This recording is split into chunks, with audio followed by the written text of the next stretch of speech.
Final segment of ATL Day Ones with Jarvis and Tenitra. We want to thank you for rocking with us throughout the entire show.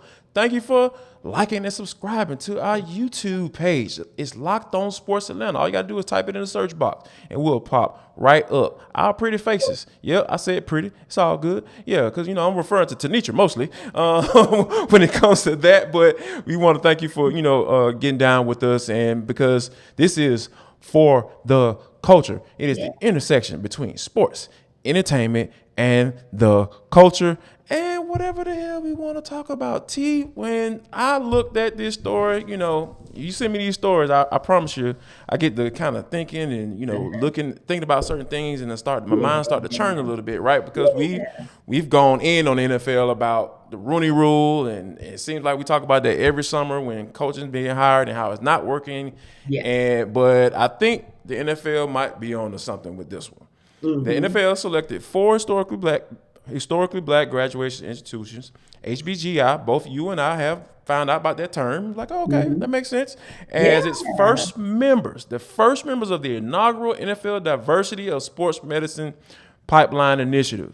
NFL conference call introduced the 4 representatives who gave insight into the new program's goal. Now, T, I think one reason, I know you have a couple as well, but I think one reason why I believe this might work is because the prerequisites are already there.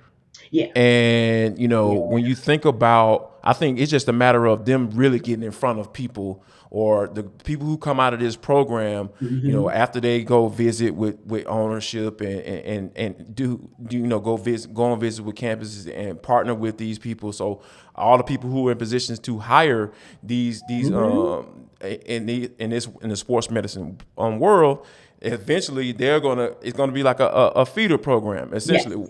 Like 4 feeder programs going into the NFL. And okay, we already know what type of degree you need to have. We all know what type of residency you need to have, and all of those things.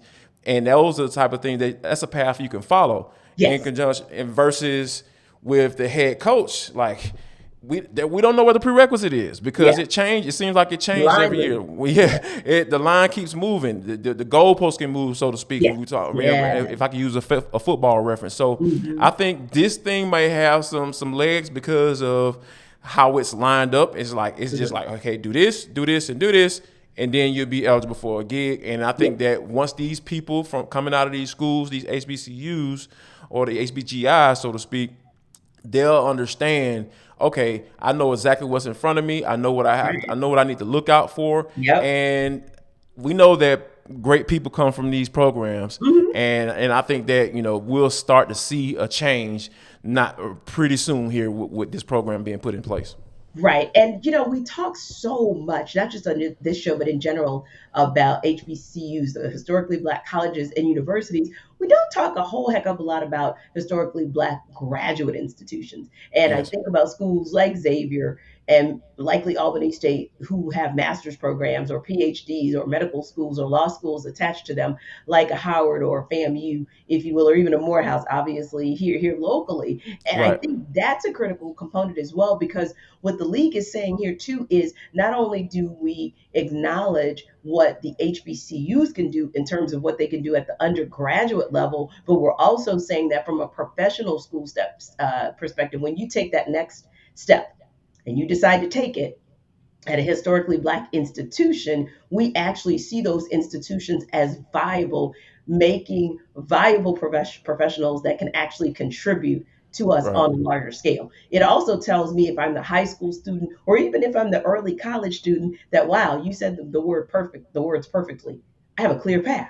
There's actually a path to me doing sports medicine in some way, shape, or form, and right here at my HBCU. So I expect to see HBCUs and HBGIs also make their curriculum even more robust than they already are, because it's like, okay, I see we actually have a legit partnership here. And one other program that it made me think of in terms of programs that are successful when you set a clear path early, and that's a program that the Naval Aviation Administration has had in place for quite a while. So in Pensacola, Florida, there's a Naval Aviation Station, and that station is basically, which he said, a feeder. Yeah. So you have schools like FAMU, North Carolina A&T, Howard, et cetera, that have these great engineering programs.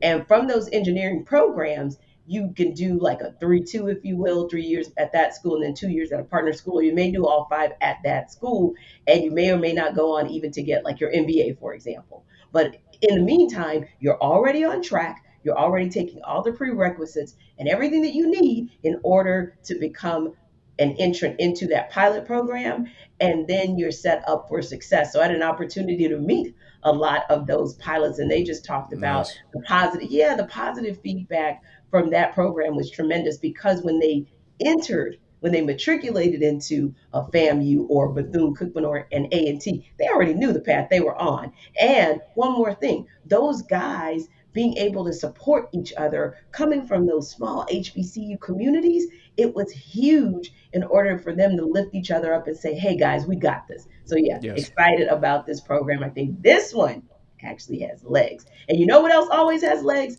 This show. That's why he Yes. took us out. Number one, ATL Day Ones. And your number two that you try to check out from time to time, especially when he's hitting hard, that is John Chuckery. So continue to check out our boy John Chuckery. Continue to check us out as well. In fact, check us out tomorrow. And we're going to be talking more about sports ATL. And if Jarvis allows me, I might have something to pop off on NBA.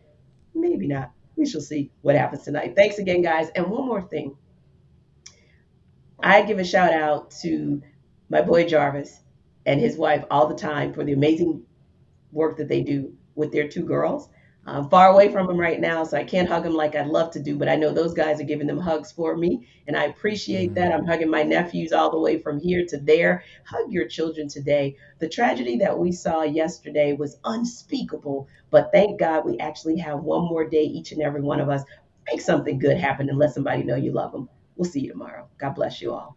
See you tomorrow. And y'all, please come back.